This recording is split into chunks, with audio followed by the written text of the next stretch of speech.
Hey there, lovelies. Just continuing that conversation about omnipresence, which is quite an expansive place. So, when we're expanding our awareness into different areas, we can actually pick up new perspectives, but also expand our understanding of the parts of ourselves that are fragmented or the parts of ourselves that are calling out for integration, for healing and wholeness. So it's always been a beneficial activity for me to journey to places beyond this reality in order to gain knowledge and a different perspective of my experience here. So that's something that I have done through training. It's also something that I take myself through so that I can be gaining different perspectives and pull myself out of the somewhat heaviness and consumption of this physical reality and my human experience. So in those experiences that I've had, leaving the parameters of this reality and moving to somewhere else to gain a different perspective through my sensorium has been an excellent exercise in detaching myself from any controlling mechanisms that are there to control my fear, but also to expand my capacity, my mind's capacity to look at different events, circumstances, or problems from many different perspectives. So, something that I use in coaching a lot is a type of soul retrieval that has me going into a traumatic event or taking someone else through a traumatic event by using the different perspectives of the people present. So we look at that event from many different perspectives. We can also look at it from a higher self perspective as well.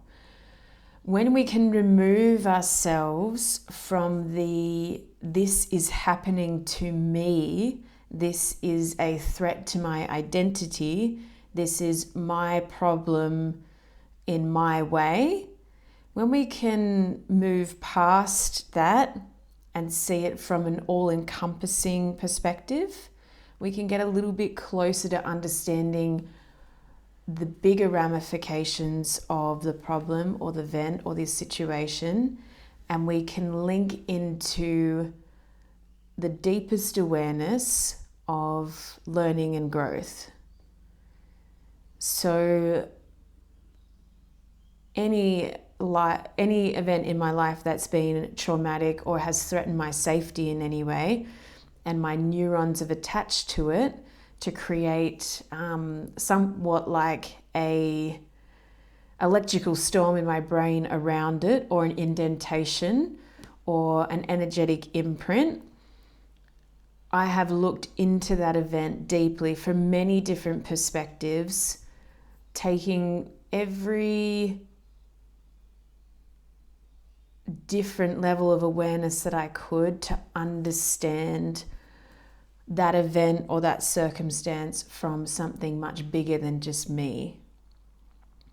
And when I detach myself from the fear mechanisms, the almost re-traumatizing points in that event, I can then say, okay, what perspective do I want to take? Do I want to take the other person's perspective or a higher self perspective?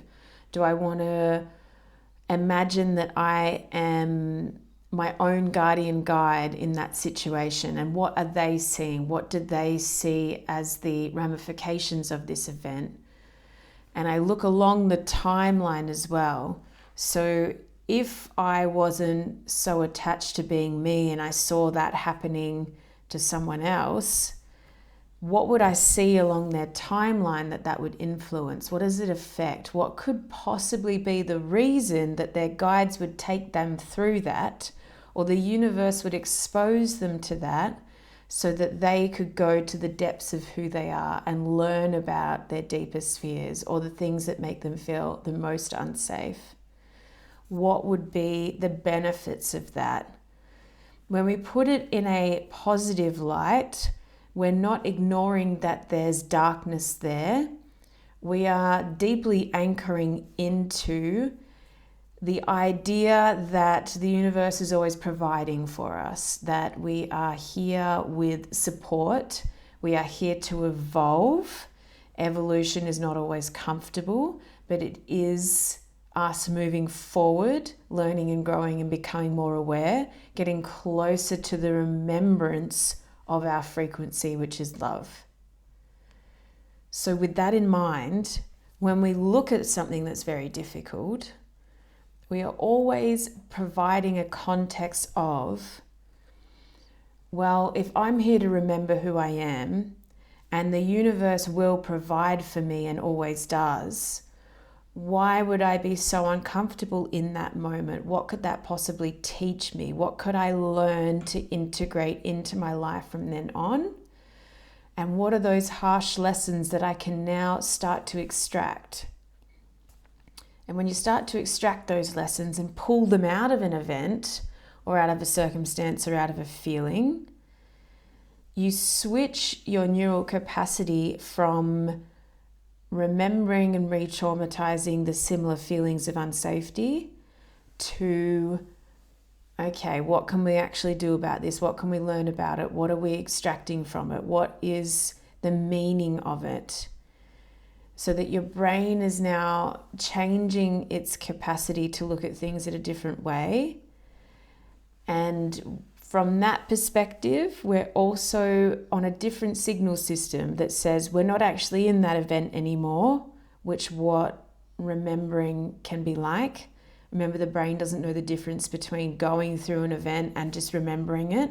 There is still the same neurochemistry involved. There's still the same reactions.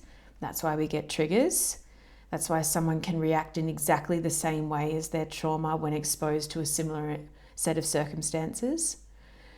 But if we change the framework and look at it as a different persona from a different character's eyes, we can bypass the re-traumatization of it and start extracting learnings. In that way, we can learn so much about it that we can start to change our relationship to it. Once you start integrating and learning and affirming what those circumstances have provided for you, your brain starts to move away from the neural excitement of that trauma needing to be signaled or needing to be coming back to.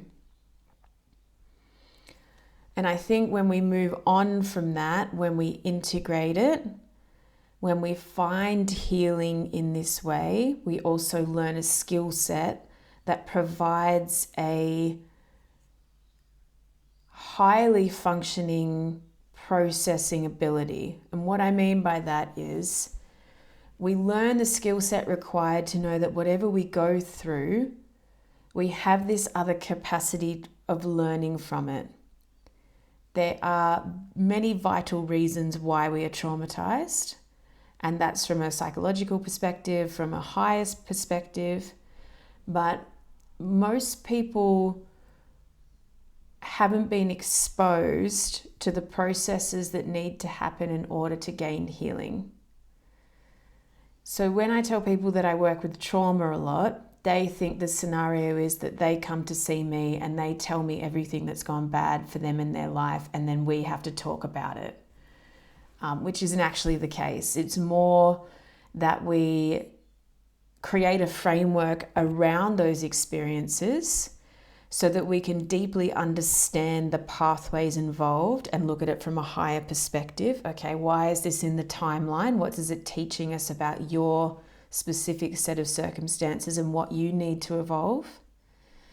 And how do we start breaking away from the attachment so that you can prepare to be that outer perspective, so that we can get used to looking in and saying, all right, well, what actually did that part teach me? What did I learn in that part? What can I integrate about that? What is really specific about that trigger in that circumstance that I can use. And we learn to manage and organize it in a way so that the mind can now come out of fight and flight all the time. And when we signal to the nervous system, it's safe now, it's all good. We don't have to be reacting all the time to anything that feels even slightly like all of these things, all of this trauma. When we signal that system and say we can come back into relaxation now, we can actually finish off the fear cycle finally. We can integrate and process properly, but you'll notice strength and resilience come through that person that's now gone through that process, because they are learning skill sets that say, doesn't matter what happens to you, you will always be able to understand and see it from a perspective of healing and growth, which brings something out of us. It brings a self-sufficiency. The idea that even when we're at our most terrified, the universe is always providing for us, anchors us deeply into the earth and deeply into a story of growth and love. Because what has been influenced and incepted onto us or into us is this story that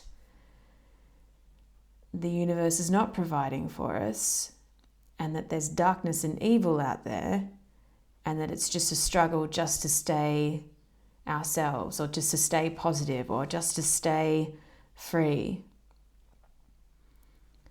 Changing that foundational story through this work is an awesome way to build immunity towards that quite debilitating and tiring program.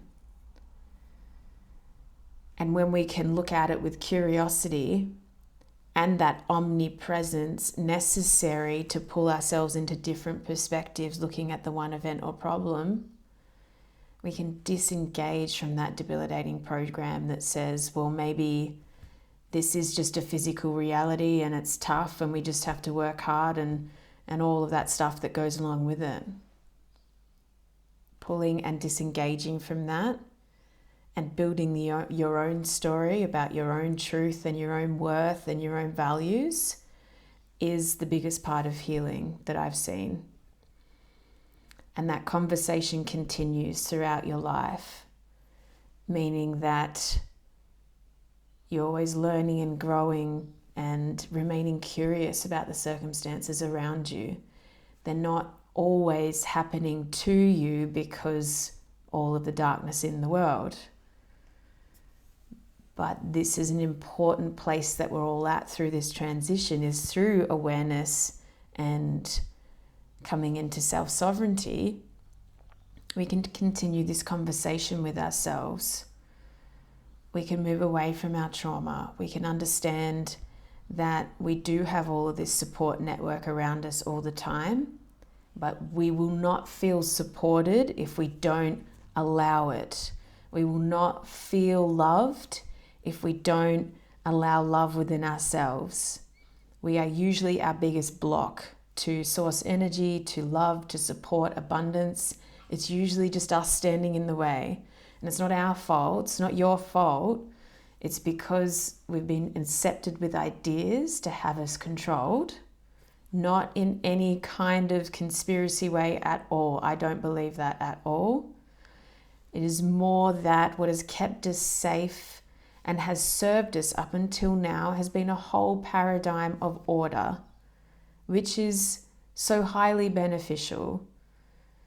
That was necessary for us to get to this point of evolution, but now I feel like something else is breaking through, and we need a different set of understandings and belief systems, individually and collectively, that says, well, in my full expression, I can see my life path any way that I choose. So why would I choose to believe that people are cruel and that nothing works out and that everything takes hard work and that I don't deserve this or that if I don't do it like this? Is that serving me? And I'm finding more and more that none of that's serving me. And I have the creative fire and personal power to change it if I choose to. So let me know what you think about that version of omnipresence, and if that helps you to understand or integrate some of the things that you're feeling or the experiences that you're having or you have had. And let me know if it resonates. Comment, like, join me on Patreon, YouTube, Facebook, or Instagram, and let me know if this is something that you would like more content on. Okay, thanks guys. Heaps of love to all of you. Bye.